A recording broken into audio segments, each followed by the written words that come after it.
Josemonkey, where am I? You asked me to figure out where this video was recorded, so I did. Hi, I'm josemonkey, and I find people who ask to be found.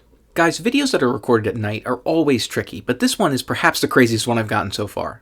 You can't see anything in this video. I had to pull some Hollywood-style zoom and enhance nonsense just to be able to see enough to find clues that would help me find this place. So what can we see? I'm just going to show you this whole video because it's pretty ridiculous. Check it out, it's like 15 seconds long. Josemonkey, where am I?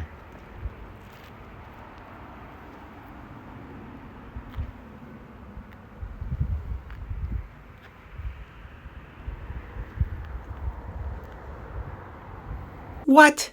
Okay, so our friend here appears on camera with a headlamp like they're about to go spelunking. Right away, I suspected that this video was reversed, because if you look at the way that this jacket closes, and the fact that it has an emblem or logo on what appears to be the right side of the jacket, all those things point to this possibly being reversed. As I turn the camera, we can see what looks like a string of lights here in a fairly unusual shape. I had no idea what that was. And guys, there really isn't much to see here for several seconds. It's very dark and there's just not a lot here. Toward the end of the video, we can see a building in the background, and I thought maybe it had some writing on it. But it was much too dark to make anything out. So I had to get creative. I pulled this video into some editing software, and first I flipped it around so it wouldn't be reversed. And then I started messing with the brightness and contrast to see if I could get a better look at what's here. And when I did that, I was able to make out a few details. First, it looks as if we have the word glass here on the building, G-L-A-S.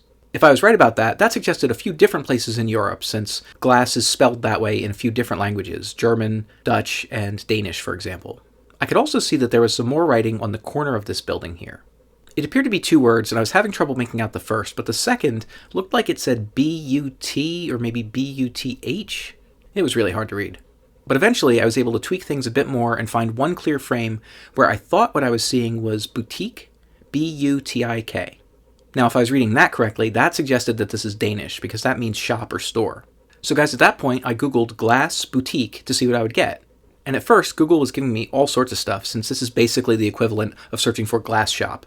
It suggested some optician in Sweden, which, by the way, is not right. So I tried switching over to the image results, and when I did, right away I saw a logo that looked like what we see on the building. So I clicked through to their website, and I scrolled down to the bottom of the page and found an address. So I figured I'd go check that out. And guys, that was it. You were here in this parking lot near Glass Boutique in Ebeltoft, Denmark. I was able to tell from the street view that this was definitely the right place, even though I wasn't able to get a view from right inside the parking lot. I suspect that string of lights we saw in the video was probably on a sailboat that was docked here. I believe you were standing right over here when you recorded your video, near this thing that appears to be a sculpture. Okay, it's time to check which previous location is closest to this one. And this time it was in Season 1, Episode 81, in Aalborg, Denmark. That is about 103 kilometers or 64 miles away from this place. Guys, if anybody else wants me to find them, record a video where you say, "Find me, josemonkey," or something like that, on camera, or hold up a sign that says something similar. And don't forget to tag me in a comment on that video.